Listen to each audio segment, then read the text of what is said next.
Today we talking about a prostate gland, anatomy of a prostate gland. तो देखो gland का है ना, ग्लैंड का एक 10 नंबर का क्वेश्चन आता है, चाहे प्रोस्टेट ग्लैंड आ जाए, चाहे थायराइड ग्लैंड आ जाए, चाहे पैराथायराइड ग्लैंड आ जाए, है ना। तो ग्लैंड का एक 10 नंबर का क्वेश्चन आता है। तो देखो प्रोस्टेट ग्लैंड, तो आपको पता है ये होता है यूरिनरी ब्लैडर, ये इसकी नेक, और ये स्फिंक्टर, और फिर यहाँ पे होती है प्रोस्टेट ग्लैंड। ओके, यहाँ पे प्रोस्टेट ग्लैंड, और आगे फिर हो जाएगा क्या, यूरिथ्रा। ओके, तो ये यूरिथ्रा है ना। तो देखो ये यूरिनरी ब्लैडर, यूरिनरी ब्लैडर, ये डायग्राम आपको याद करना है, इसकी पिक्चर आपको याद करनी है, ये पिक्चर याद होनी चाहिए आपको। और फिर ये नेक हो गई है, नेक ऑफ यूरिनरी ब्लैडर, और फिर यहाँ पे स्फिंक्टर हो जाएगा, जिसको बोलते हैं proximal urethral, proximal urethral sphincter. ये हो गया। ये होने के बाद में अपन इसके बारे में पढ़ेंगे, जिसको बोलते हैं prostate, prostate, anatomy of prostate. और फिर ये हो जाएगा distal, distal urethral sphincter. Okay, तो दो तो स्फिंक्टर हो गए, और इनके बीच में होती है प्रोस्टेट ग्लैंड। तो जो यूरिनरी ब्लैडर की नेक है ना, वो कंटिन्यू करती है किस में, यूरिनरी ब्लैडर की नेक ही कंटिन्यू करती है प्रोस्टेट ग्लैंड में। ये डायग्राम आपको याद करना है। ओके, और एग्जाम में बना के भी आना है। अब बात करते हैं अपन इसकी, सबसे पहले इसकी सिचुएशन की, कि प्रोस्टेट ग्लैंड की लोकेशन कहाँ पे होती है। तो ये कहाँ पे लाई करता है, लाई इन लेसर पेल्विक। आपको पता है पेल्विक कैविटी होती है, उसको अपन दो पार्ट में डिवाइड करते हैं, है ना, ग्रेटर पेल्विक और लेसर पेल्विक। तो ये होती है लेसर पेल्विक में। ओके, और फिर below the neck, neck of urinary bladder, ये मैंने पहले ही बता दिया, यूरिनरी ब्लैडर की नेक ही कंटिन्यू करती है किसमें, प्रोस्टेट ग्लैंड में। और फिर in front of ampulla, ampulla of rectum, क्योंकि आपको पता है कि इसके पीछे, प्रोस्टेट ग्लैंड के पीछे होती है क्या, रेक्टम होती है, एनल कैनाल होती है ना। तो इसके पीछे होती है एम्प्यूला ऑफ रेक्टम। नेक्स्ट बात करते हैं अपन, तो ये हो गई इसकी सिचुएशन। अब नेक्स्ट बात करते हैं अपन इसकी शेप की, इसकी शेप कैसी होती है, साइज की और वेट की।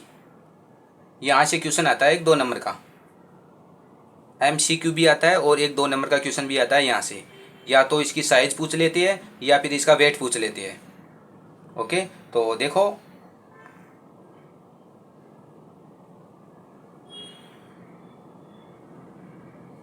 ये होती है प्रोस्टेट ग्लैंड।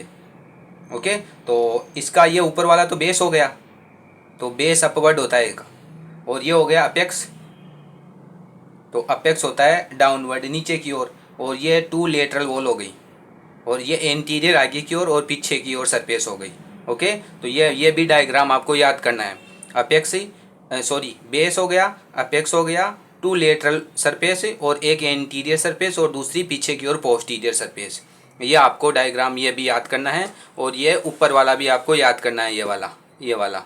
ओके, तो अब बात करते हैं, देखो थ्योरी कि इन्वर्टेड कौन शेप का होता है, ये भी आपको याद करना है। इन्वर्टेड कौन शेप का मैंने बता दिया ये डायग्राम।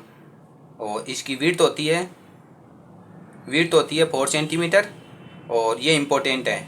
और इसकी लेंथ होती है 3 सेंटीमीटर, ये 2 नंबर का क्वेश्चन आता है। और इसकी थिकनेस होती है 2 सेंटीमीटर। और इसका वेट, ये भी क्वेश्चन आता है वेट का, MCQ में क्वेश्चन आता है ये। इसका वेट होता है ऑलमोस्ट 8 ग्राम, ये याद करना है ना, ये इंपॉर्टेंट है। यहाँ से एक क्वेश्चन आता है, या तो 2 नंबर का या MCQ क्वेश्चन आता है। यहाँ से पूछ लेगा कि थायराइड ग्लैंड का वेट होता है ना, 3 ग्राम, 4 ग्राम, 8 ग्राम, 12 ग्राम, तो 8 ग्राम हो जाएगा ऑलमोस्ट।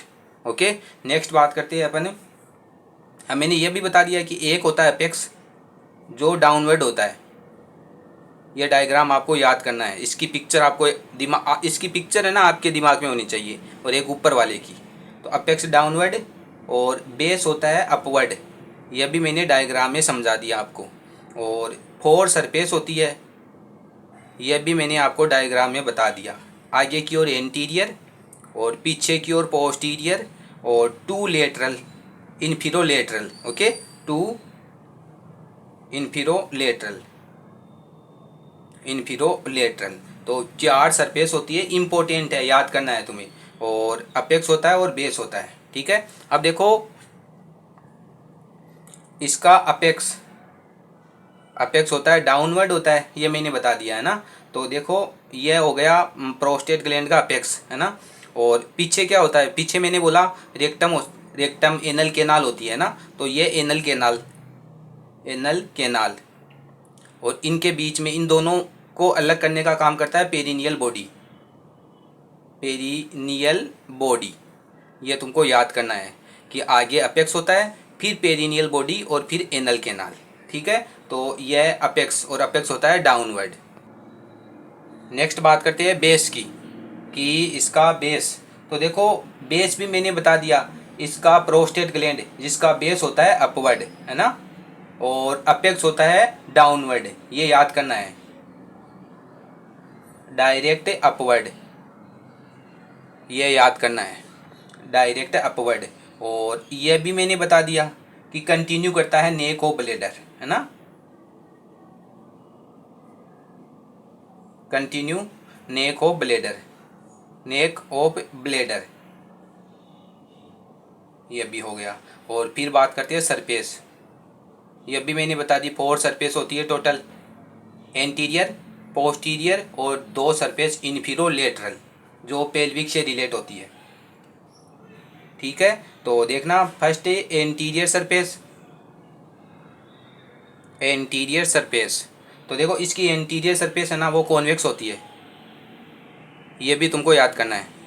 इसकी एंटीरियर सरफेस कॉन्वेक्स होती है और लाई करती है, कहाँ पे लाई करती है, 2 centimetre behind pubic symphysis, from pubic symphysis. Hip bone होती है, उसमें प्यूबिक सिम्पाइसिस है ना, तो फ्रॉम प्यूबिक सिम्पाइसिस, है ना। तो 2 सेंटीमीटर बिहाइंड होती है प्यूबिक सिम्पाइसिस से, ओके। और इसे एक लिगामेंट अटैच होता है जिसको बोलती है प्यूबोप्रोस्टेटिक लिगामेंट, ये रिले अटैच होता है, ठीक है। तो ये एंटीरियर सरफेस हो गई। सेकंड बात करते हैं इसकी पोस्टीरियर सरफेस की। तो देखो पोस्टीरियर सरफेस है ना, ट्रायंगुलर शेप की होती है, ये याद करना है, इसकी पोस्टीरियर सरफेस, जबकि एंटीरियर सरफेस कॉन्वेक्स थी, पोस्टीरियर सरफेस ट्रायंगुलर होती है, ठीक है। और एक इम्पोर्टेंट है कि सेपरेट फ्रॉम रेक्टम से अलग कैसे होगा, पहले बात की थी मैंने पेरिनियम से, और यहाँ पे पोस्टीरियर सरफेस है, वो रेक्टम से अलग कैसी होगी, फेसिया ऑफ डेनल विलर्स, इसके द्वारा ये अलग होती है, ओके। और फिर टू इन्फीरोलेटरल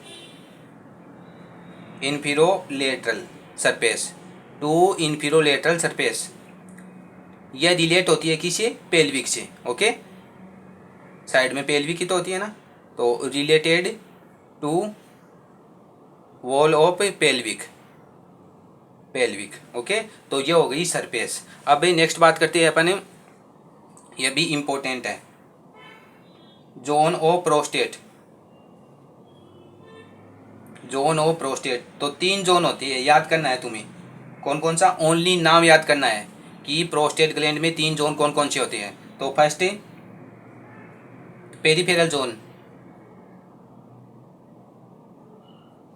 जोन, सेकंड होता है सेंट्रल जोन, और थर्ड होता है पेरीयूरिथ्रल ट्रांजिशनल जोन, ओके। ये 3 जोन आपको याद करनी है, इंपॉर्टेंट है, अलग से क्वेश्चन आता है कि प्रोस्टेट ग्लैंड होती है उसके जोन लिखिए, है ना। तो ये आपको याद करना है, पेरीफेरल, सेंट्रल और periurethral transitional zone. Next बात करते हैं स्फिंक्टर की। तो ये मैंने पहले ही बता दिया, दो स्फिंक्टर होते हैं इससे रिलेटेड, प्रोस्टेट ग्लैंड से रिलेटेड दो स्फिंक्टर होते हैं, प्रोक्सिमल यूरिथ्रल स्फिंक्टर और डिस्टल यूरिथ्रल स्फिंक्टर। ये मैंने डायग्राम में बता दिया, ठीक है। यहाँ बात करते हैं अपन लोब्स की। तो लोब्स में देखना इसके 5 लोब होते हैं, इसका भी 2 नंबर का अलग से क्वेश्चन आता है। 5 लोब कौन कौन से होते हैं? एंटीरियर, और एक तो लोब का और सरफेस का, ये ध्यान रखना है तुम्हें। सरफेस होती है 4, लोब होते हैं 5, एंटीरियर और पोस्टीरियर और मीडियन लोब और 2 lateral lobe, 2 lateral lobe. Okay, तो ये हो गए 5 lobe of prostate gland. Next बात करते हैं अपन स्ट्रक्चर विद इन प्रोस्टेट कि कौन कौन सी स्ट्रक्चर होती है प्रोस्टेट ग्लैंड के अंदर। तो देखो, एक तो होती है प्रोस्टेटिक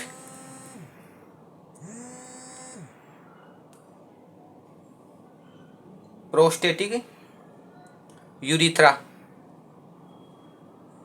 और सेकंड होती है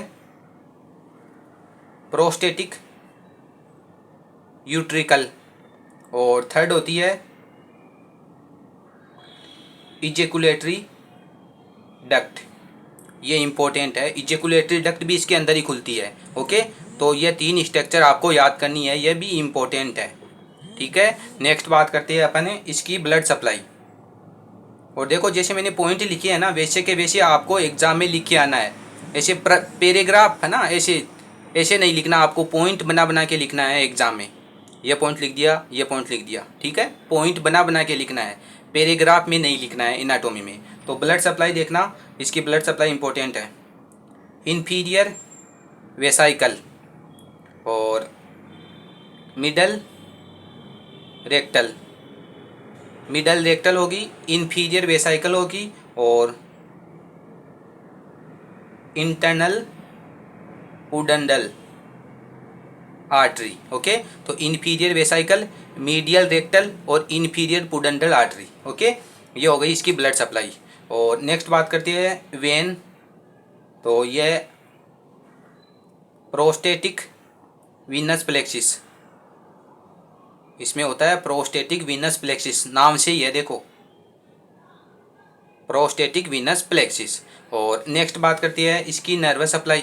तो नर्वस सप्लाई भी प्रोस्टेटिक नाम से ही हो जाएगी, plexus of nerve, prostatic plexus of nerve. Okay, तो देखो ये हो गया प्रोस्टेटिक ग्लैंड, प्रोस्टेट ग्लैंड, जो सबसे ग्लैंड में सबसे इंपॉर्टेंट प्रोस्टेट ग्लैंड और एक पैराथायरॉयड ग्लैंड, ये 2 ग्लैंड इंपॉर्टेंट है। और इसका क्वेश्चन आता है 10 नंबर का भी आता है और छोटा क्वेश्चन भी आता है। छोटे क्वेश्चन में पूछ लेते हैं कि प्रोस्टेट ग्लैंड के लोब बताइए या इसकी सरफेस बताइए, है ना, या इसके रिलेशन बताइए, ऐसे पूछ लेते हैं। तो इसका वेट पूछ लेते हैं, शेप पूछ लेते हैं, साइज पूछ लेते हैं, ये सब आपको याद करना है। ओके, तो ये हो गई एनाटोमी ऑफ प्रोस्टेट ग्लैंड। और इसके जो 2 डायग्राम है ना, वो आपको याद करनी है। सबसे पहले अगर क्वेश्चन आए ना, तो सबसे पहले आपको वही डायग्राम बनाना है। ओके।